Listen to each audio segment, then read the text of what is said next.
You feel the cold iron of the shackles before you see the faces around you. Your breath comes in short, ragged bursts, and somewhere behind you, the sea wind carries the smell of salt and blood. You are not supposed to die like this. Kings don't die like this. But the man standing over you is not interested in what kings are supposed to do. He is interested in making sure no one ever forgets what happens when you cross him.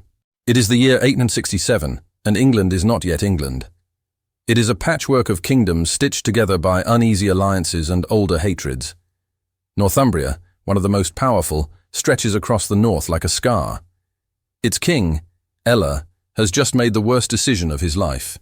He captured a Viking raider named Ragnar Lothbrok, legendary, possibly mythic, certainly dangerous, and had him thrown into a pit of snakes.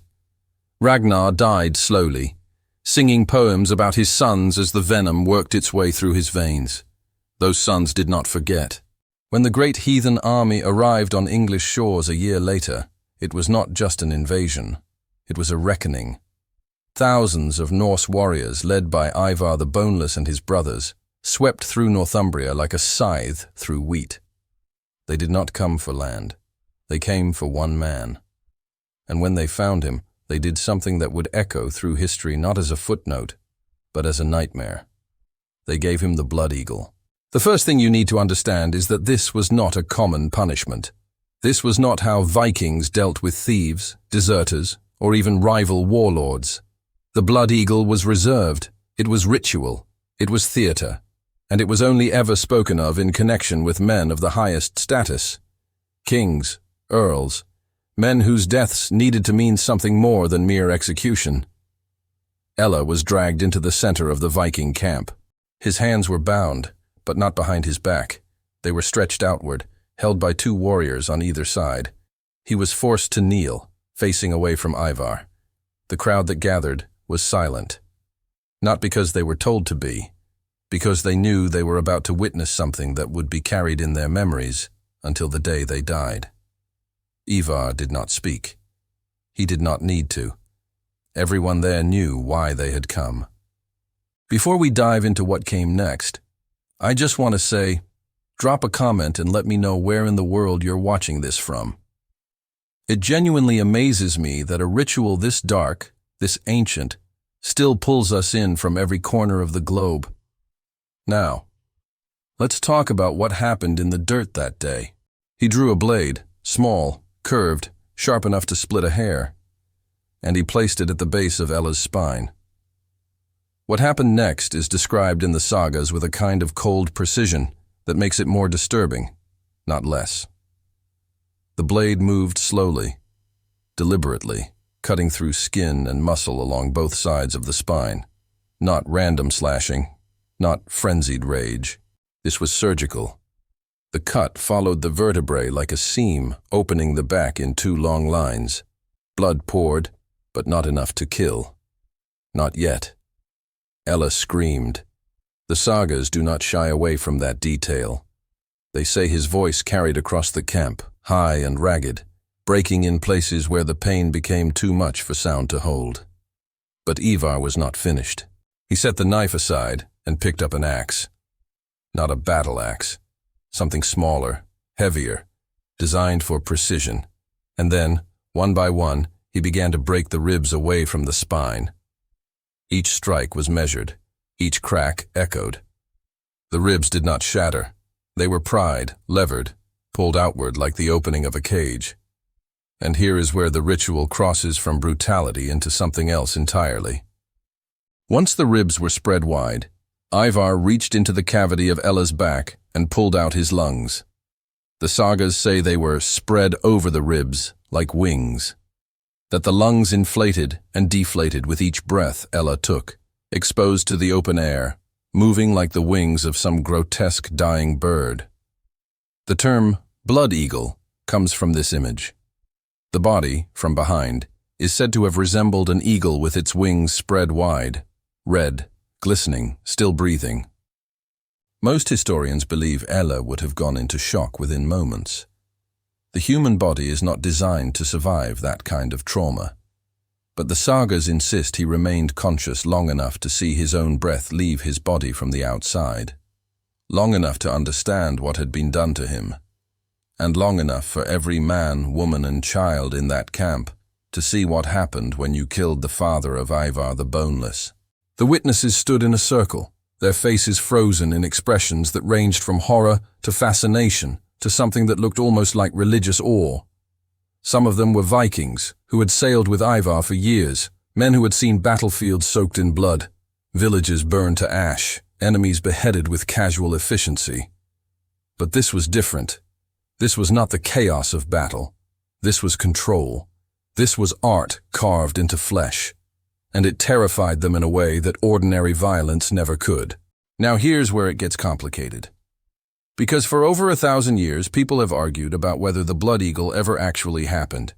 Some historians say it's metaphorical, that the sagas were written centuries after the events they describe, and that they used poetic language to describe a brutal killing, not a literal anatomical procedure. They point out that the term Blood Eagle appears in skaldic poetry, which is dense, symbolic, and often more interested in image than accuracy. The Norse loved their kennings, their metaphors wrapped in metaphors, their way of saying warrior by calling him feeder of ravens or tree of battle. Could the Blood Eagle have been just another poetic image, a way of saying someone died badly without describing the actual mechanics? It's possible. The sagas were not written as historical documents in the modern sense. They were stories, meant to be told around fires, meant to make you feel something, meant to turn men into legends and legends into gods. Others argue that the anatomical details are too specific to be purely poetic, that the descriptions align too closely across multiple sagas, that the Norse had the tools, the knowledge, and, most importantly, the cultural framework for ritual execution as a form of justice and religious offering. They were not squeamish people. They lived in a world where violence was currency, where honor was measured in blood, where the gods themselves demanded sacrifice. Odin hung himself from Yggdrasil for 9 days, pierced by his own spear, to gain wisdom. Thor waded through rivers of giants' blood. Freya chose half the dead from every battlefield. In that cosmology, in that worldview, was the Blood Eagle really so unthinkable? Or was it exactly the kind of thing a man like Ivar would do, not despite his gods, but because of them? And then there are the modern forensic reconstructions. In 1984, a group of researchers attempted to determine whether the Blood Eagle was even physically possible. They concluded that yes, technically it could be done, but the victim would almost certainly die of shock or blood loss before the lungs could be fully exposed. Unless, they noted, the execution was done with extraordinary care and speed, and unless the victim was kept in a position that minimized blood loss to the brain. In other words, if you wanted to keep someone alive long enough to display their lungs like wings, you could. But it would require skill, intention, ritual precision. It would require someone who knew exactly what they were doing, who had perhaps done it before, or who had been trained in the method by someone who had.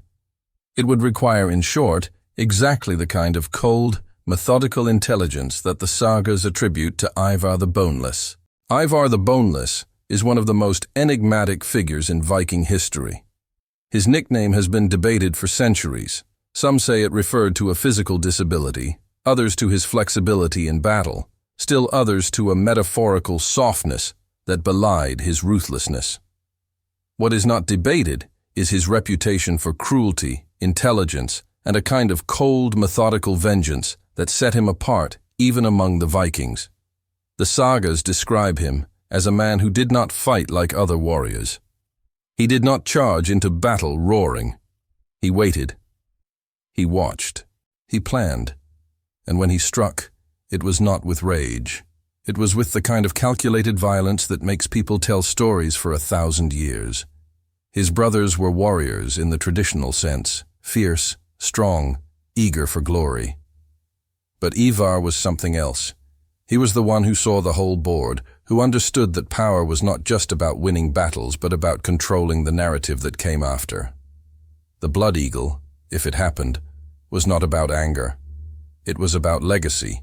It was about making sure that no one, no king, no warlord, no rival, would ever again think they could kill a son of Ragnar and walk away. It was about writing a message in flesh and bone that would be carried by survivors, whispered in halls, recorded by monks who hated the Vikings but could not stop writing about them. And it worked. Because here we are, over a millennium later, still talking about it, still trying to understand whether it was real, whether it was myth, whether it matters. The Blood Eagle has outlived every kingdom that existed in 9th century England. It has outlived the Viking Age itself. It has become, in a sense, immortal, which is exactly what Ivar would have wanted. But there's another layer to this, one that most people miss. The Blood Eagle was not just a Viking invention. Ritual execution, especially of high-status individuals, was common across medieval Europe. The Saxons impaled rebels. The Franks crucified deserters. The Byzantines blinded emperors.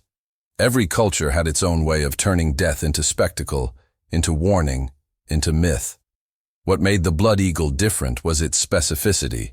It was not about pain alone, it was about transformation. The victim's body was reshaped into a symbol. The back became wings. The man became an eagle. In Norse cosmology, the eagle was associated with Odin, the god of war, death, and wisdom. To die as an eagle was, in a twisted way, to be elevated. Some scholars believe the Blood Eagle was a sacrificial rite, an offering to Odin in exchange for victory. That it was not just revenge, but religion. That the victim's suffering was believed to carry power, to bind the gods to the will of the one performing the ritual. If that's true, then Ella did not just die. He was offered, and Ivar did not just kill him. He prayed. Think about what that means. Think about standing in that circle, watching a king die, and believing, truly believing, that his death was opening a channel between the mortal world and the divine. That every cut, every broken rib, every labored breath was not just torture but ceremony. That the blood soaking into the earth was not waste, but offering. That somewhere, in a hall made of shields and spears, Odin was watching and nodding in approval. If you believed that, if everyone around you believed that, then the Blood Eagle was not a crime. It was worship. And that makes it so much worse and so much more human than simple sadism ever could. After Ella's death, the great heathen army did not stop.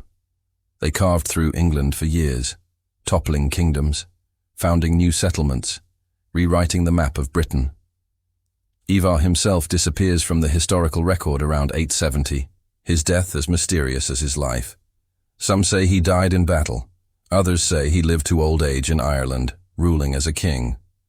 But the story of the Blood Eagle did not disappear. It was recorded in the Orkneyinga saga, in the tale of Ragnar's sons, in the chronicles of the Anglo-Saxon monks who watched their world burn and tried to make sense of the men who burned it. They wrote about the Blood Eagle with a kind of horrified fascination, the way you write about something you wish you could forget but know you never will. And in the centuries that followed, the image took on a life of its own. It became shorthand for Viking brutality, for the idea that these were not just warriors but something else, something older, darker, tied to gods and myths that Christian Europe could not fully comprehend. But here's the thing. We still don't know for sure if it happened. Not to Ella, not to anyone. The evidence is fragmentary, contradictory, tantalizing.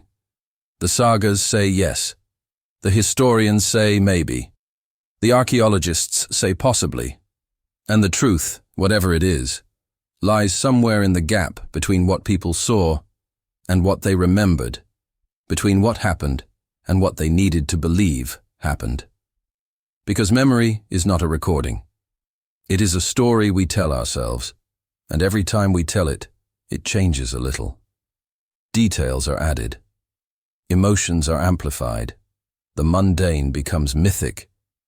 And a death that might have been relatively quick and brutal in reality becomes, in the retelling, something ritualistic and elaborate and unforgettable. What we do know is this.